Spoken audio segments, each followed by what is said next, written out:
दिग्विजय सिंह जी हमारे साथ बात करने के लिए है। सर, आप जो जिस तरह से प्रचार कर रहे हैं ऐसा लग रहा है बहुत विकेंद्रीकृत है, क्योंकि बड़ी सभाएं नहीं है, आप गांव देहात में जा रहे हैं, लोगों से सीधा रूबरू हो रहे हैं।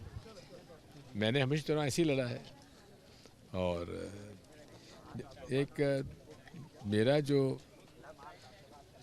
जीवन का राजनीतिक जीवन का वो जो कोर इशू है वो यही है संपर्क।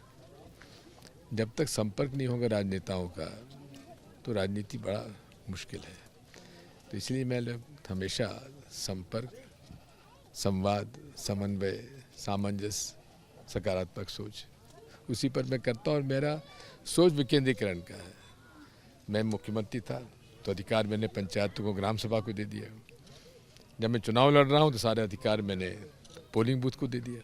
करो सर, आप संपर्क की बात कर रहे हैं, सोच की बात कर रहे हैं, लेकिन ऐसा लग रहा है कि गृह मंत्री अमित शाह के सोच में आप हैं, क्योंकि 15 मिनट में 17 बार आपका जिक्र किया। हाँ, जय जय जय राम, जय राघव जी की जय राघव जी। सर, किस तरीके से देखते हैं इस पूरे चुनाव को, क्योंकि ये चुनाव ये कहा जा रहा है कि लोकतंत्र और संविधान के लिहाज से। बिल्कुल है, बिल्कुल है। सर, अगर यहाँ से आप विजयी होते हैं तो क्या कुछ बदलाव होगा पूरे क्षेत्र के लिहाज से, राजगढ़ के लिए? निश्चित। मैं जहाँ भी गया हूँ हाँ जी। मैंने अपने सकारात्मक सोच के माध्यम से वहाँ की प्राथमिकताएं तय की हैं। जैसे कि राजगढ़ जिले में सबसे पहले नारू रोग बहुत प्रचलित था, 3 साल के अंदर हमने समा कर दिया।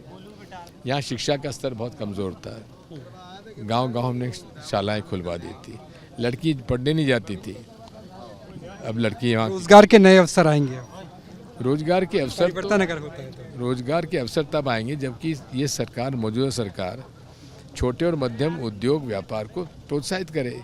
ये तो बड़े बड़े उद्योगपतियों का प्रोत्साहित कर रहे हैं वहाँ की, वो तो हमेशा इसको कैपिटल इंटेंसिव इंडस्ट्री लगाते हैं। आज ज़रूरत है लेबर इंटेंसिव इंडस्ट्रीज़ की।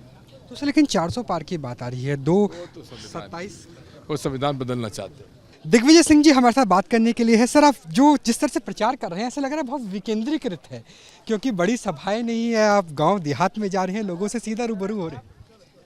मैंने हमेशा चुनाव ऐसे ही लड़ा है और एक मेरा जो जीवन का राजनीतिक जीवन का वो जो कोर इशू है वो यही है संपर्क। जब तक संपर्क नहीं होगा राजनेताओं का तो राजनीति बड़ा मुश्किल है। तो इसलिए मैं हमेशा संपर्क, संवाद, समन्वय, सामंजस्य, सकारात्मक सोच उसी पर मैं करता हूँ और मेरा सोच विकेंद्रीकरण का है। मैं मुख्यमंत्री था तो अधिकार मैंने पंचायतों को, ग्राम सभा को दे दिया। जब मैं चुनाव लड़ रहा हूँ तो सारे अधिकार मैंने पोलिंग बूथ को दे दिया। करो सर, आप संपर्क की बात कर रहे हैं, सोच की बात कर रहे हैं, लेकिन ऐसा लग रहा है कि गृह मंत्री अमित शाह के सोच में आप हैं, क्योंकि 15 मिनट में 17 बार आपका जिक्र किया। हाँ, जय जय जय राम, जय राघव जी की जय राघव जी। सर, किस तरीके से देखते हैं इस पूरे चुनाव को, क्योंकि ये चुनाव ये कहा जा रहा है कि लोकतंत्र और संविधान के लिहाज से। बिल्कुल है, बिल्कुल है।